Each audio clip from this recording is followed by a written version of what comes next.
Welcome to the Witchy Work Wishes podcast, a place to find your weekly inspiration for bringing your personal witchcraft practice into your business, work, and office.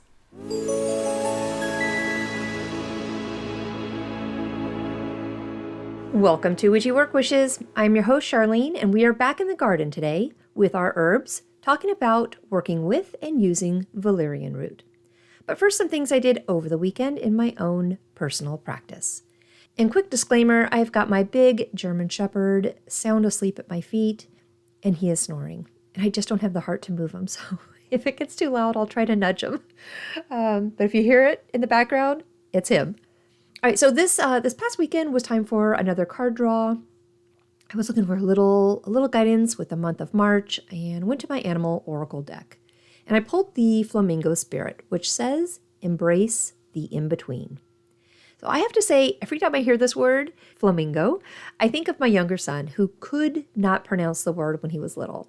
So on our zoo trips, he would say, babingo. So it really makes me smile and giggle just thinking about it.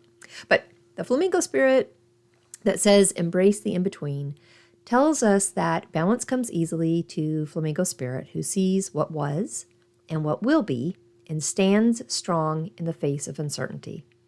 The card says you can be informed by what came before and planned for a future yet to be, but do not resist Flamingo Spirit's call to be fully present in the now, where the real magic happens. With one foot in the life you are moving away from, and one in the future as you become the one who leads the life of your highest intentions, you must make peace with the fact that you are not fully in either place. Embrace the in-between.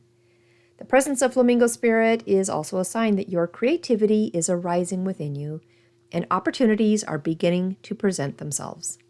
Remain here in a balanced state of mind, for there is much to know and learn before going forward with new plans. You can trust this moment and yourself as you take in what you see and become aware of all that you are experiencing in this in-between time. Now, I don't remember pulling this card before, and the message is very telling for the space I am in, and not just for March, but overall. It takes time and effort to become the best version of yourself, and there are many levels to climb and navigate along the way. It's a constant evolving process, for me at least. I'm going to leave the card on my vanity so it reminds me each morning of this message, this balance, and this in-between time.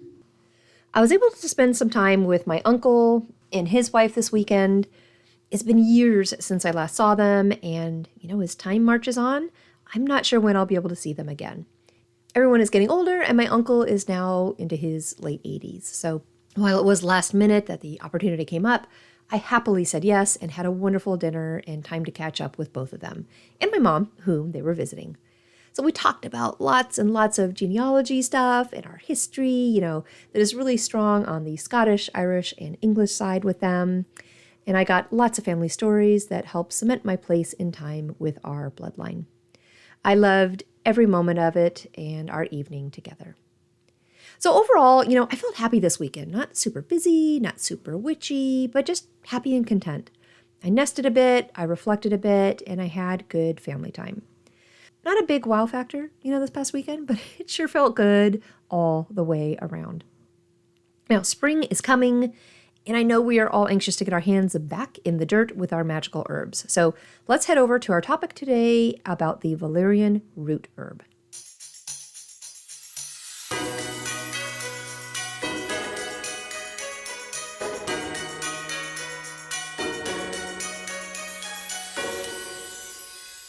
All right, valerian root.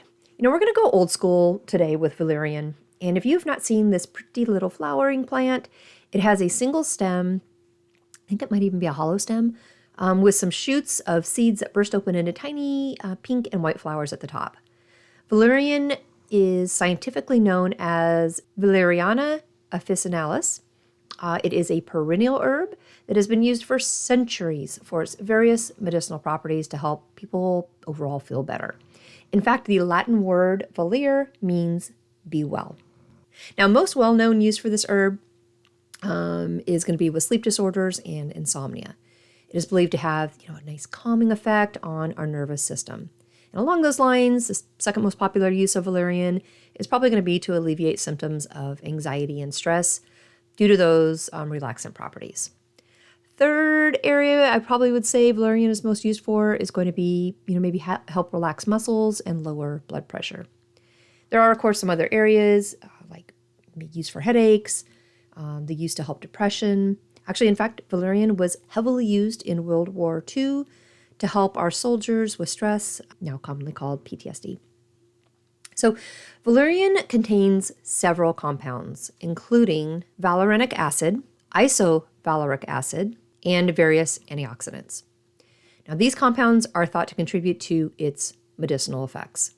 Valerianic acid is believed to be one of the key bioactive constituents responsible for the herb's calming effects, And along with valerianic acid, isovaleric acid is considered one of the bioactive compounds in valerian that helps contribute to its sedative effects. Now, while valerian is generally considered safe for short-term use, it is essential to consult with a healthcare professional before incorporating it into your routine, especially if you're pregnant, nursing, or taking other medications. Right? This is not a medical show. I do not have any medical expertise. So it does come with the typical warning of, hey, this causes drowsiness. Please do not operate heavy machinery or engage in activities that require you to be alert after consuming it. That's your general, hey, watch out for valerian warning. So that said, there are two readily available ways to take valerian root. It can be brewed into a tea for consumption. The taste is going to be strong, so it's, I think, often blended with other herbs to make it a little bit more, palatable.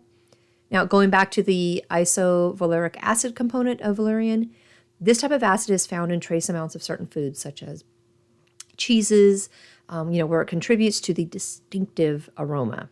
So this happens to be produced during these fermentation stages of certain types of cheeses. But that specific smell, that odor, if you will, may not be a go-to for your tea, as it is often described as resembling sweaty socks or, that strong cheese smell. And a quick note here, the flowers actually don't smell bad. It's all in the root. Now, if you just can't handle the smell, even with other herbs blended into a tea, to mask it, valerian supplements in the form of like capsules or little tinctures are also available. The United States Pharmacopoeia actually recognizes valerian root as an herbal medicine for reducing stress. The origins of valerian brings us back to Ireland and Britain, although I believe it quickly spread through most of Europe and parts of Asia. For our elements, though, valerian is associated with the water element. Now, valerian use in our practice, outside of the medicinal help, is going to be with its magical properties. And those I'm going to save for just a little bit so we can talk about adding valerian to our gardens first before harvesting it and working with it in our craft. So, to seed or not to seed? Yes, there's so much joy in tending to and caring for little seedlings and watching them grow, if you have the patience for it. And it's hard. Not everybody has that green thumb for seeds. And honestly, not only the patience, but the time during that very fragile growth period when, that extra care is needed for the herbs or the plant that you start from seed. So let's say you are a little more like me, and you would like to speed up the process for the valerian plant. Head to your local nursery, see if they have some. If not, they may be able to order one for you, or you can always, go online and order a plant. So a couple of things to be ready for before you order, or before you plant it. Valerian grows really tall, like up to 6 feet tall. Again, you've got that, single tall shoot from the base, which then kind of bursts out with other little stems and seeds and flowers at the top, but it's going to be tall. So you need a pot or an area big enough to support it, as well as an area that you are okay with it being, that tall with. Like, you might want to plant it more towards the back of your garden so it's not blocking anything else. So this is a full sun plant. Valerian wants at least 6 hours of daily sunlight. This plant likes water, and they also need very well-draining soil too, which I know is contradictory, especially if you're in a watertight area like I am with California. But valerian, they like the water, but they need well-draining soil. Now, when your plant is growing and that burst of seeds and flowers come out at the top, it's recommended, to cut them off. While valerian might not, just be the same as mint or other aggressive plants, a couple of windy days will spread those seeds all over your garden, and you might have valerian growing in places that you really didn't want it to later. Okay, we've got our plant, it's healthy, and it's time to harvest. So harvesting valerian root, this is the name of the game, right? And if you're just starting out this project like me, we are not going to be harvesting until the fall. And really, honestly, that's pushing it. Best case scenario is we let the plant grow for 2 full years before practicing our first harvest of its roots. Now, harvest can happen 2 times a year, really, in both spring and fall. So if this coming fall is your first harvest and you really can't wait for 2 years, just go light. Don't take too much of the roots. But once we have some roots that are usable, go ahead and cut them, wash them, and dry them, like dry, either by leaving out to dry or put them on a low heat in the oven for a couple of hours. Then we're ready. Once the roots are dry, we can ground them and store them in our normal apothecary jars. Don't forget, we can use the leaves as well. We can wash and dry them and crush them or ground them and then store them. But the properties, that valerian is well known for, it's all in the root, I promise. You always want to leave some roots for next year. Just don't forget that with harvesting. You don't want to take everything. Obviously, your plant will not continue on. And, be ready. Harvesting, cleaning, and storing the amazing root, it's the stinky part of working with it. Okay, so for those who do not have a green thumb, nor any desire to work in the garden, there is wild valerian, and I think this would be a great option for you. Something you can forage for on a hike, when out and about, or, just in nature. So just be very careful that you're actually grabbing valerian. There are other plants that look very similar that are actually toxic. Oh, and speaking of similar things, I believe cats like valerian almost as much as they like catnip. Okay, let's get witchy with it. How can we use valerian in our practices? So relaxation and calming spells come to mind first. Valerian is known for its sedative properties, so it's often going to be associated with that relaxation and calming energy. We can use it in spells or rituals aimed at reducing stress, at reducing anxiety, or even promoting a sense of, that general peace and tranquility. What's wrong, Ragnar? Second one I think would be really good is dream work and divination. Due to its historical use in promoting sleep and vivid dreams, I think valerian can be incorporated into our practices that are related to dream work and divination.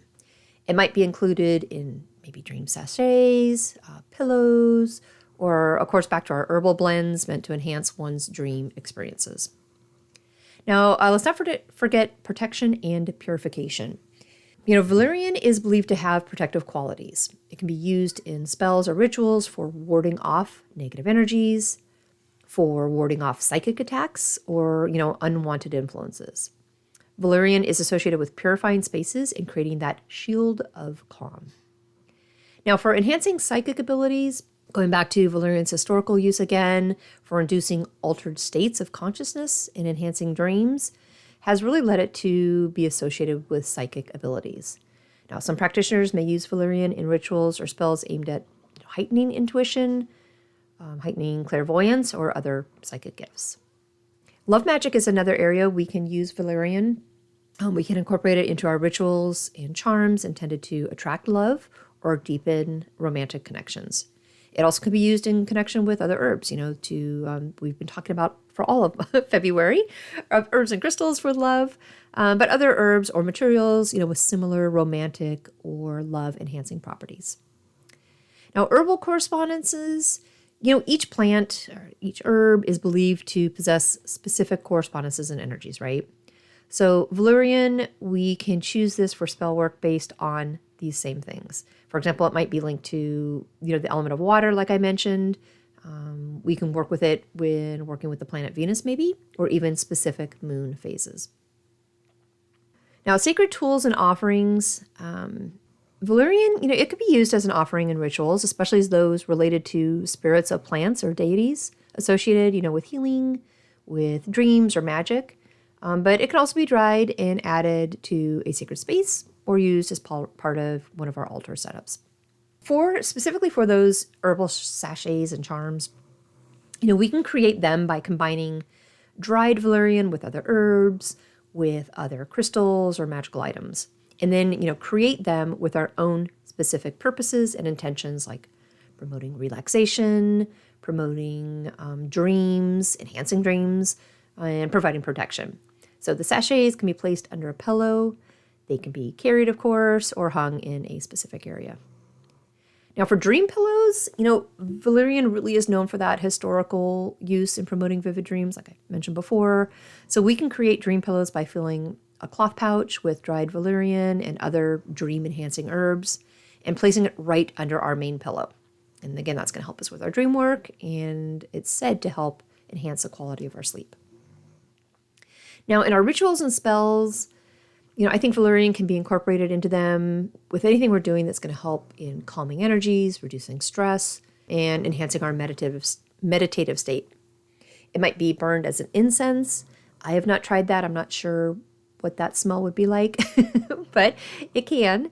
It can be sprinkled around sacred spaces, and it, of course, can be used in spell jars and candle magic with specific intentions. For protection magic, this herb is associated with being well, right? It comes right from that be well Latin base. So for the protective qualities, valerian can be used in spells and rituals for warding off negative energies or entities that are out to harm us and make us not well. So it might be combined with other protective herbs and crystals for a more potent effect on this one.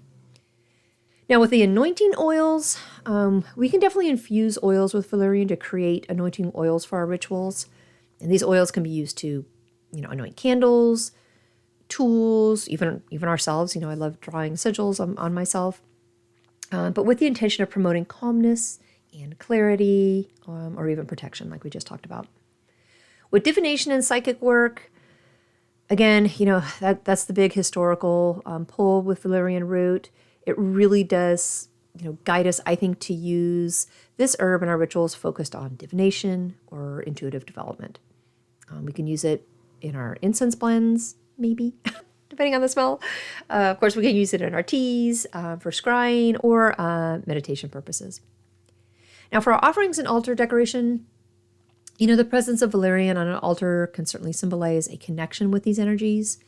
We can use it as an offering with deity work. And honestly, I just like the visual representation of dried herbs in my kitchen and in my home, just to remind me of that energy the herb shares. For cleansing and purification, again, I would focus on that be well energy of valerian, that calming energy it has. So using this herb in our rituals for cleansing and purifying spaces really does make sense, especially before we are engaging in magical work. It can be included in smudging blends or even herbal baths for this purpose. Now, I'm trying really hard to be more versed and educated with my crystals and stones. And oh my gosh, wasn't that a fun episode with Haley last week and rose quartz? So if we are looking for good stones or crystals to work with in connection to the valerian root, I would grab amethyst, lepidolite, moonstone, clear quartz, blue lace agate, and selenite. Amethyst is known for its calming and soothing energy. It's often associated with promoting a sense of peace, aiding in meditation, and enhancing spiritual awareness. Amethyst is also linked to dream recall, which can be used to facilitate deeper, more insightful dreams. Now, these are all things that work with the valerian root. Lepidolite, this is a stone that is also used for calming and balancing properties. It is associated with stress relief, emotional healing, and promoting a sense of tranquility. Lepidolite can be helpful in meditation practices as well as enhancing dream work. So again, great with tying into the valerian root. Now, moonstone, this is connected to the energies of the moon and is often associated with intuition and psychic abilities. It is believed to enhance dream experiences and aid in connecting with the subconscious. So moonstone can be a valuable companion when we are working with the valerian in dream rituals. Now, clear quartz, this is our versatile and powerful stone that is often used for amplifying the energies of other crystals or what you're working with. It can enhance the intentions of the practitioner and be programmed for, various purposes. So clear quartz, though, is associated with clarity, with focus, and amplifying spiritual energies. So it's another great crystal to use with Valerian. Blue lace agate is known for its calming and soothing energy. It is associated with promoting tranquility, communication, and easing anxiety. So this is a great stone to be used to create peace and, harmony when working with Valerian. And last one I pulled was selenite. This is often associated with purification and clarity. So it can be used to cleanse the energy of other stones and spaces. But it's going to give us a high vibration energy, making it, suitable for spiritual work and meditation, I think. And again, right back to Valerian, it's a good complement. Now, going back, as a reminder for our more regular uses, Valerian has, help with sleep disorders and insomnia. It has a calming effect on our nervous system and can be used to alleviate symptoms of anxiety and stress, along with helping us, relax our muscles and lower our blood pressure. On the witchy side of things, we can use it in our practice for relaxation and calming spells, for dream work and divination, dream pillows, sachets, of course, protection and purification, enhancing our psychic abilities, love magic, herbal magic, anointing oils, on and on and on. So Valerian really is an old school herb. It has so many wonderful benefits in our practice. You just need to get past that smelly part of working with the root. Now, I am adding this herb to my garden this year, and I'm really excited to work with it in the fall. If I can harvest just a tiny little bit of root in my first year. Well, I actually do not have a poem for you this week, but I did want to take a moment and say thank you to everyone who took time to rate this podcast. Your special magical touch is helping with witchy work wishes and triggering the algorithm so we can invite more of our witchy colleagues to listen and be part of our family. If you have not yet subscribed to this podcast or hit the review button, gosh, I would really, really love your help. Now, I do have the March podcast schedule posted on the website, witchyworkwishes.com. If you want to glance ahead, for next week, though, I'll be talking about Ostara that is coming up on March 21st. Now, I originally was going to have this slated for the 20th, but that really doesn't give us much time to plan for anything if we're listening and moving forward afterwards. So next week it is. Well, thank you so much for your support and being a part of Witchy Work Wishes. I hope you have a wonderful rest of your week and weekend, and I'll talk with you next week.